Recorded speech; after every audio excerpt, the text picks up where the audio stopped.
नमस्कार दोस्तों, आज हम उस टॉपिक के बारे में बात कर रहे हैं जिसे लेकर मतलब स्टूडेंट्स और पेरेंट्स को काफ़ी डाउट रहता है। वो है स्टे वैकेंसी राउंड।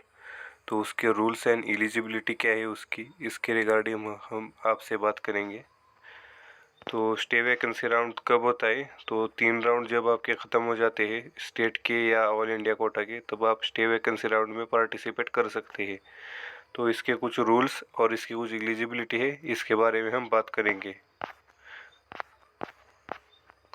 तो स्टे वैकेंसी राउंड में क्या फ्रेश रजिस्ट्रेशन होता है? बिल्कुल नहीं। आपको कोई भी फ्रेश रजिस्ट्रेशन नहीं करना है स्टे वैकेंसी राउंड में। इसका पहला रूल मतलब ये कह सकते हैं कि अगर आपने राउंड 1, राउंड 2 या राउंड 3 में कोई भी कॉलेज ज्वाइन नहीं किया है तो आप इसके लिए एलिजिबल हो। इसके कुछ केसेस हम आगे डिस्कस करेंगे। तो सबसे पहले आप ये मान के चलो कि आपको राउंड 1 में कहीं भी एडमिशन नहीं मिला, राउंड 2 में नहीं मिला, राउंड 3 में नहीं मिला, तो आप सीधे स्टे वैकेंसी राउंड में जा सकते हो। ठीक है, ये हो गई पहली केस। मतलब ये सबको क्लियर ही होती है।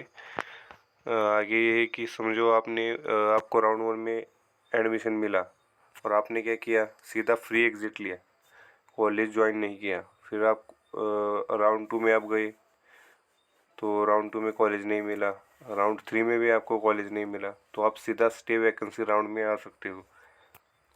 ठीक है, जैसे कि आपको पता है कि राउंड 1 में मतलब फ्री एग्जिट होती है, लेकिन क्या है, तीसरी केस में ये कह सकते हैं कि हम राउंड 2 में जैसे कि आपको कॉलेज मिला, ठीक है, कॉलेज मिला तो राउंड 2 में क्या होता है कि फ्री एग्जिट नहीं होती। अगर आप फ्री एग्जिट करते हो तो मतलब आप क्या होते हो कि राउंड से मतलब बाहर हो जाते हो, आपको न्यू रजिस्ट्रेशन करना पड़ता है राउंड 3 के लिए।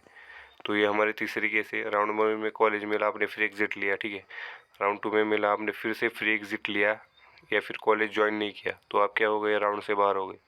राउंड से बाहर जैसे आप हो गए, आपको क्या करना पड़ा, न्यू रजिस्ट्रेशन करना पड़ा। ठीक है, और न्यू रजिस्ट्रेशन में अगर आपको कॉलेज नहीं मिला तो क्या आप एलिजिबल हो? जी हाँ, बिल्कुल, आप स्टे वैकेंसी राउंड के लिए एलिजिबल हो। ये मतलब ये काफ़ी ज़्यादा डाउट रहता है स्टूडेंट्स को कि ये मतलब थोड़ा फिर से मैं बताता हूँ। आपको राउंड 2 में कॉलेज मिला, आपने फ्री एग्जिट लिया या फिर ज्वाइन नहीं किया, तो आप मतलब राउंड 3 में चले गए। और अगर आपको राउंड 3 में कॉलेज नहीं मिला तो आप बिल्कुल एलिजिबल हो स्टे वैकेंसी राउंड के लिए। ओके, ये क्या है, देखो कि राउंड 3 में अगर आपको कॉलेज मिला, ठीक है, राउंड 3 में अगर आपको कॉलेज मिलता है, आप ज्वाइन करते हो, तो आप बिल्कुल एलिजिबल नहीं हो। आप ज्वाइन नहीं भी करते तो आप क्या हो जाओगे कि पूरे जो स्टेट का राउंड चल रहा है, जो मतलब उससे आप टोटली बाहर हो जाओगे। फिर आप अगले साल आना राउंड के लिए। ठीक है, तो आप ज्वाइन करो या ना करो, आप बिल्कुल एलिजिबल नहीं हो स्टे वैकेंसी राउंड के लिए।